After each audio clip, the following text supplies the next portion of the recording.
Bonjour à tous, j'espère que vous allez super bien. Bienvenue dans le Good Money Market de ce 8 février 2021. Après 2 semaines d'absence, nous allons reprendre la Good Money Market. Comme vous le savez, c'est lundi, mercredi et puis vendredi. D'accord. Nous allons voir s'il est possible de changer les heures, d'accord, l'heure du Good Money Market pour pouvoir permettre à tout le monde, d'accord, en tout cas à un maximum de personnes de pouvoir suivre les revues. Alors, sans plus tarder, nous allons commencer avec le gold. D'accord, le gold a finalement cassé le support aussi H4D1 qu'on avait tracé ici. Donc, ça a cassé et le support haussier et la zone de support 1822-1817 qu'on avait tracé ici. Ouais, je pense que c'était la semaine passée. Donc, cette zone a été cassée. Le prix est en train de faire une correction, d'accord, un retracement après la forte impulsion baissière qu'on a eue ici. Donc, c'est normal, puisque vous avez vu, on a eu une impulsion, une petite correction, une impulsion et là, une grande correction. Alors ici, la zone de support, cette zone de support qui était un support devient maintenant une résistance pour le prix. Raison pour laquelle le prix s'est arrêté à ce niveau. Donc, c'était un très bon point d'entrée à la vente. Je pense même que ce n'est pas encore tard. Alors, pour être plus précis, d'accord, et avoir un très bon point d'entrée, on peut chercher, c'est même très bien possible que le prix réintègre la zone avant de se retourner. Et là, nous allons utiliser les retracements de Fibo, d'accord, et attendre le prix au moins sur les 50%. Ah oui, en fait, voilà. En fait, le prix vient de toucher les 50%. Voilà, le prix a touché les 50%. C'est 50% qui, d'ailleurs, correspond, d'accord, à l'ancien niveau, l'ancienne zone de support. Donc, c'est un très bon point d'entrée. Je pense que là, actuellement, même là, il est bien possible de prendre une vente sur le gold. D'accord, il est très bien possible de prendre une vente sur le gold. Alors, si vous prenez la vente, d'accord, si vous prenez la vente, le stop loss doit être légèrement placé au-dessus des 61,8% parce que le prix peut toujours venir chercher ce niveau avant de se retourner. D'accord, toujours dit que pour le moment, je suis baissier. Tant qu'on sera en dessous de la zone des 1817-1822, je serai baissier sur le gold. Comme je l'ai dit, il est bien possible que le prix vienne chercher les 61,8% de Fibo avant de continuer la baisse. Donc, je suis baissier. D'accord, on va prendre une vente sur le gold. Et je pense que voilà, c'est pareil sur l'euro-dollar. D'accord, on a presque même configuration sur l'euro USD qui également a cassé son support haussier. Voilà. Je vais retracer les anciens niveaux.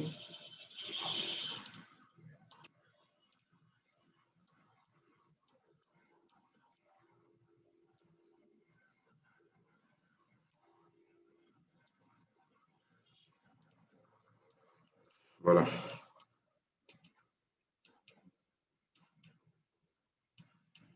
Donc, vous avez également cette zone de support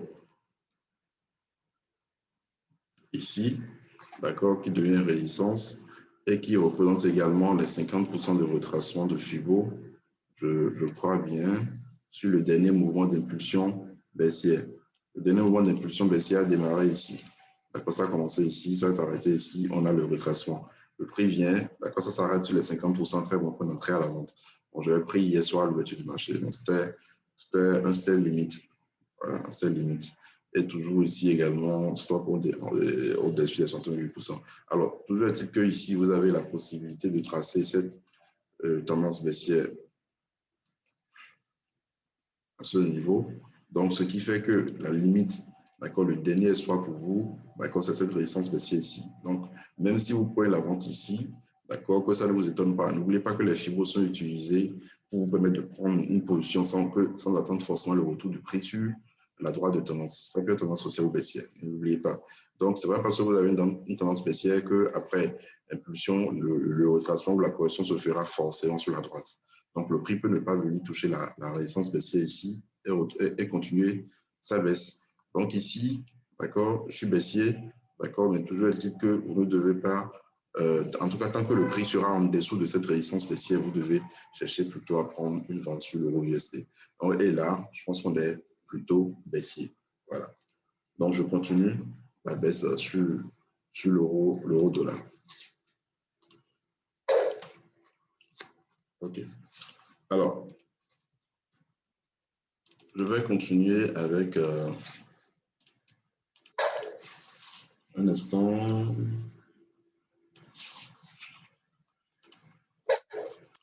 Oui. Je disais tantôt que je vais continuer avec le GBP USD. GBP USD également, avec, nous avons cette configuration.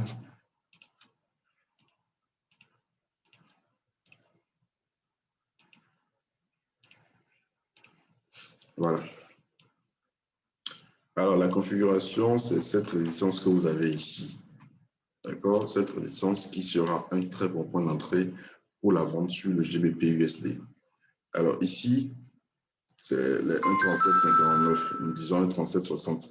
D'accord? On peut placer cette limite à ce niveau-là pour attendre un retour du prix.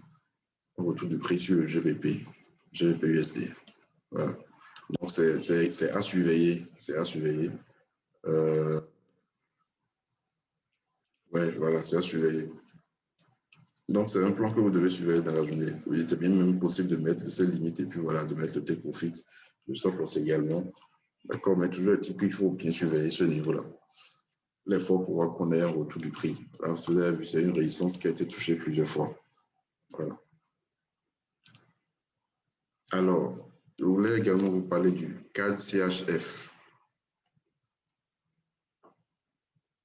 CAD CHF qui est sur une résistance majeure.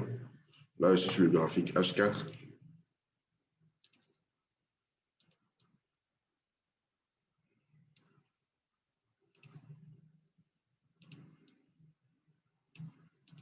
Voilà.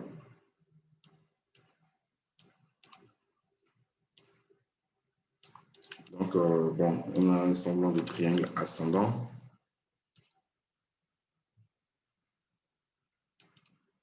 Alors, bien sûr que ça peut casser. D'accord? C'est très souvent, le triangle ascendant, ce n'est pas l'euro que ça casse. D'accord? Mais si vous avez un rebond, et là, d'accord, on peut également avoir ce rebond. Donc, je suis baissier tant qu'on est en dessous de cette zone. Et là, vous avez le rebond en cours, donc je prends une vente, d'accord, avec un stop légèrement au-dessus, d'accord, de la mèche que vous avez ici.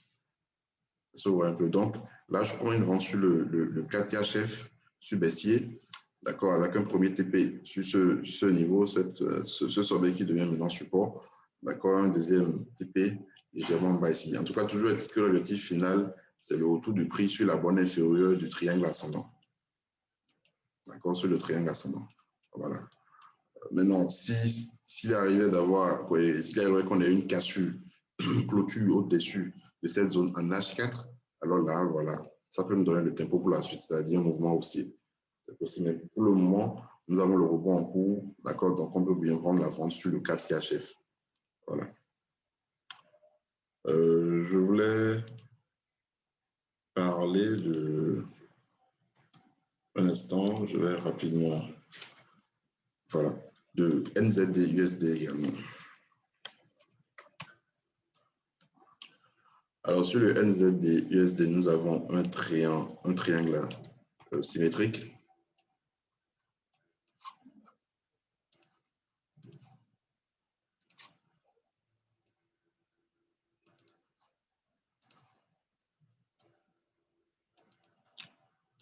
Un triangle symétrique qu'il faudrait surveiller. Mais ça va forcément sortir. Tôt ou tard, ça va sortir. Alors, ce triangle peut également être une figure, d'accord, de compression. Bon, déjà, c'est une figure de compression qui peut s'avérer être une figure de continuation de la tendance haussière.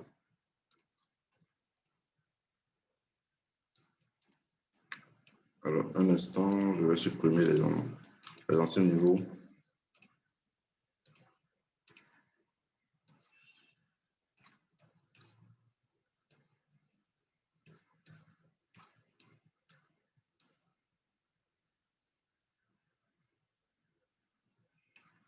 Voilà. Je disais tantôt que cette figure peut s'avérer être une figure de continuation. D'accord? Donc, la continuation, c'était quoi? C'est-à-dire, vous avez l'impulsion ici, le prix prend une pause. Ça fait cette compression-là au sein de ce triangle symétrique. D'accord? Et puis, paf, ça casse par le haut et le mouvement aussi continue. Toujours est-il qu'on peut et qu'il faudrait surveiller. D'accord? Là, on n'a plus assez d'espace. Il est possible de jouer sur les rebonds en unité de temps inférieure, notamment en H1M15, c'est-à-dire acheter en bas, vendre en haut. Voilà, maintenant, il n'y a plus assez d'espace. Donc, la cassure par le haut pour nous donner la suite de la continuation du mouvement. Cassure par le bas, là, il faudrait être vigilant et attendre le rebond du prix sur le support aussi H4 pour pouvoir prendre un achat. Voilà. Bon, je pense que c'est un peu ce que j'ai prévu pour vous. Alors, je vais également vous parler de l'USDJPY.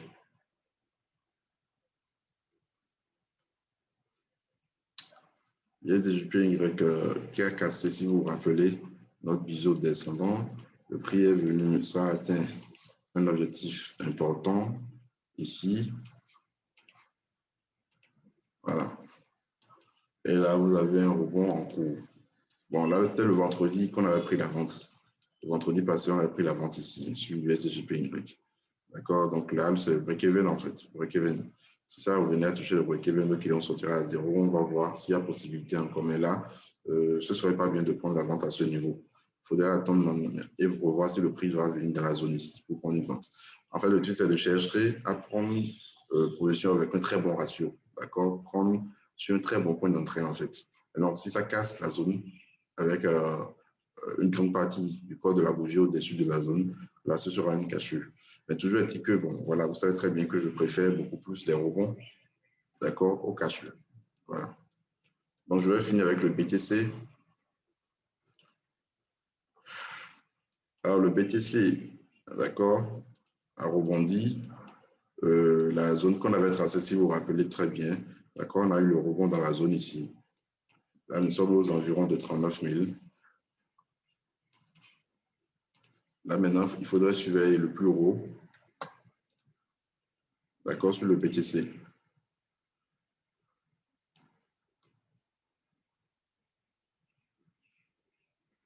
Les 42 000 et quelques, voilà. D'accord, si le prix arrive à casser cette zone, alors là, on risque d'avoir une explosion, d'accord, à la hausse sur le BTC.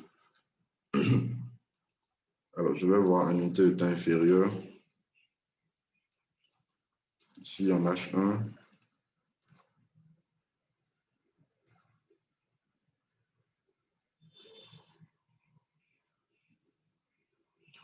Voilà.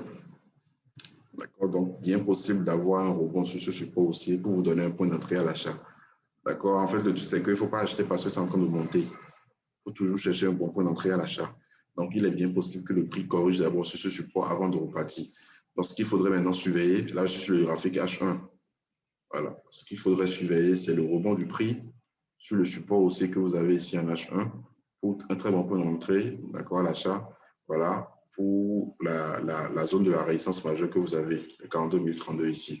Maintenant, si le prix devait casser, là, ce sera un point d'entrée à la vente. C'est une baisse. Voilà, donc c'est ce que j'ai prévu pour vous. N'oubliez pas de liker, de partager, surtout de vous abonner à la chaîne. Passez une très bonne journée, très bon début de semaine à vous. Bonne séance de training également à vous.